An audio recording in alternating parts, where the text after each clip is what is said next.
So it's been over a week since the 1.08 update happened, and we had that crazy drama with the paid DLC stage, and it seems the Tekken 8 community has eased up a bit since then. Of course, we had the recent drama with the bombed Tekken 8 Steam reviews and the whole issue about Harada deleting his tweet. So yeah, a lot has still been happening, and the question begs just where are we going after this, and just where is the head of the Tekken 8 community? There's a lot to talk about. So if you didn't know, Tekken 8 has been getting Steam bombed review or Steam review bombed. Now I understand players need to have a voice as well, but I don't believe this is the way to do it. Like, all things considered, Tekken 8 is a great game. It's a game I would actually recommend players, honestly.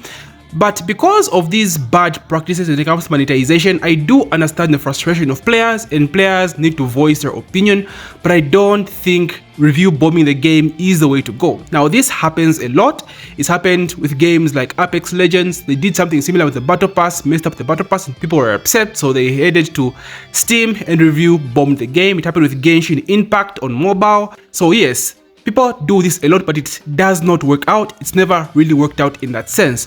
What I always tell players to do is, guys, vote with your wallets. If you don't like something, just don't buy it. As simple as that. And this is a method that has proved to work. We all know the story of Concord, bro. Like, Concord is cooked, basically taken out of existence because of players not wanting to eat up everything that these companies just put out for you. Like, you just don't buy anything. I've seen people talk shit about the paid DLC stage. Like, they're talking shit about the stage, but they end up buying it. Like, then what do you solve? Like, how does that help the Tekken community moving forward, right? So vote with your wallets. I never bought the frame data back in Tekken 7 Season 3 because that's a feature that was supposed to be in the game in the first place. So the fact that they charged for frame data was really dirty by Namco. And honestly, this is why my head is with the paid DLC stage for Tekken 8. As beautiful as that stage is, oh my days, that stage is, it is so good, bro, and it hurts me every single time I am playing the freaking story mode and I'm playing on that stage because I want it. But dude, the paid stage, nah, bruh, ain't no way I'm buying that shit, right? So guys, vote with your wallets. Steam bomb reviews don't really work out in that sense. At least that's my opinion, and honestly, it's a proved method that's always seemed to work going forward. And then we have the issue of Harada deleting his apology concerning the whole debacle with the DLC stage, and most of the people seem to think as though it was fake, like, okay, Harada was just making it up, just wants to cover the whole thing. Honestly, I think the apology was genuine. If you read what he typed, it made a lot of sense. But the problem is, I think the higher ups got to Harada, and again, I do feel a part of the community understands this, and another part just thinks as though the apology was fake, and he's just part of the, the new monetization BS that's happening with our game.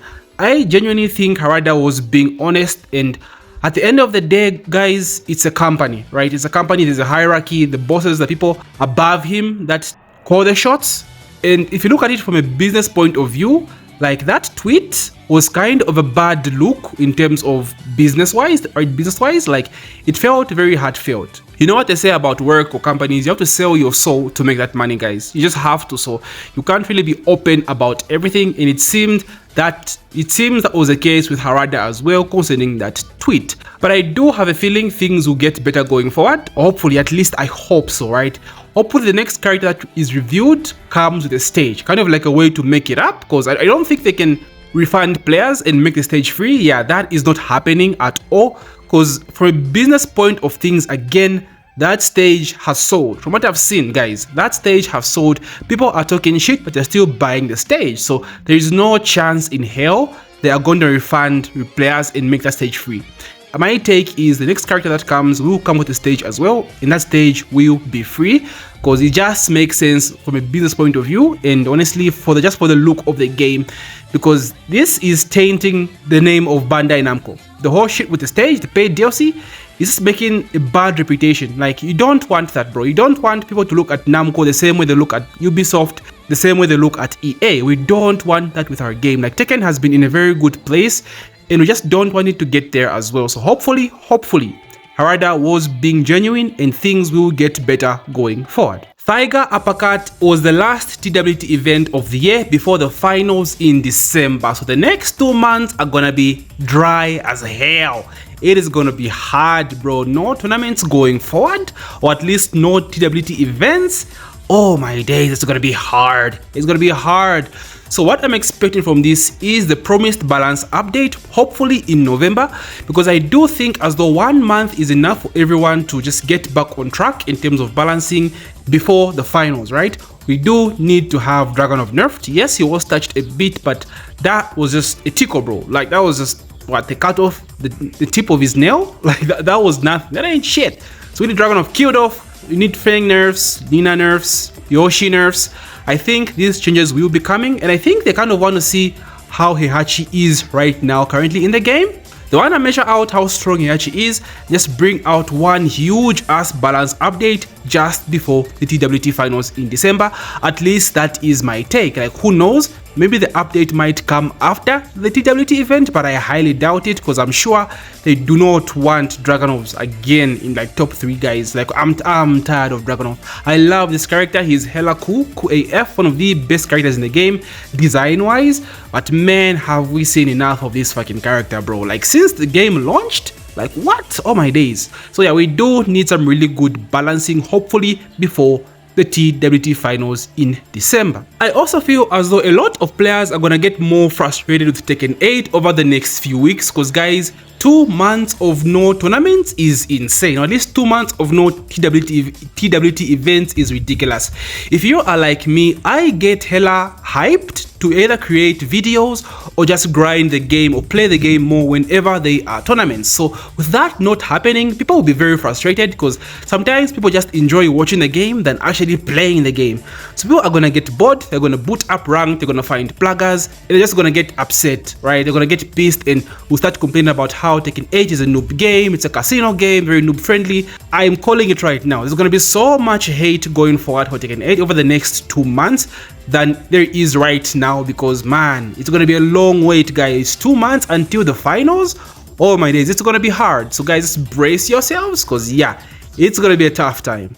Heihachi. Is Heihachi as overpowered as everyone thought he would be? I think this is becoming a trend now. Whenever we see a new character review or hype character trailer, we see some kind of a new mechanic, the first thing that people think is, okay, overpowered. We saw it with Eddie.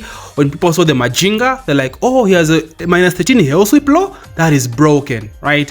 We saw it with Lydia, Stokes, the Stokes system, unblockable high, and the plus mid 50-50. They're like, oh, Lydia gonna be OP AF.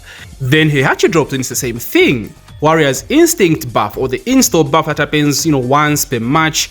He deletes your grey health, doesn't give you any grey health, safe health sweep, basically an overpowered motherfucker when he is in this state. And what was the first impression that everyone's got? Heihachi gonna be hella OP, but that isn't the case either, at least from what I think. Heihachi does have his weaknesses. He is a very linear character, right? Easy to sidestep and has very slow homing moves. His upward 4 is very slow, can be easily floated, and I think it's his down forward 3. He's very niche homing move, so his tracking is pretty bad, and his lows as well are not that great. His lows are technically bad, so he does have his weaknesses. He's a very good character, don't get me wrong, he's strong, but he does have his weaknesses. So I commend Namco for not going overboard with this character. I think they have been doing a very good job in terms of releasing this character is in a good state, right? Lydia is in a good place in my opinion. Maybe needs a few buffs on her lows.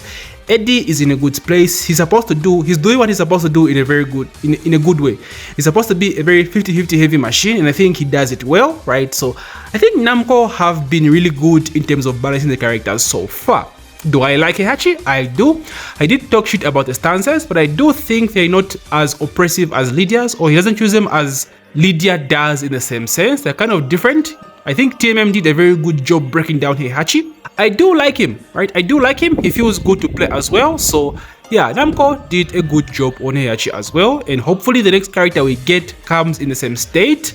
Strong but not overpowered. Strong but not weak as hell as well. So this is where things are right now in the Tekken 8 community. I think everyone is kind of over the update. I think everyone has played the story mode. Everyone has kind of tested out Heihachi and seen just how good he is. Of course, it's still new.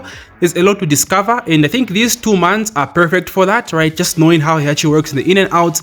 And honestly, I'm still learning like Lydia and Eddie to some extent. So I think this is a very good time to just get into some characters, learn a few things, because it's going to be a very slow pace until the TWT finals, until the next big update, which is going to be soon.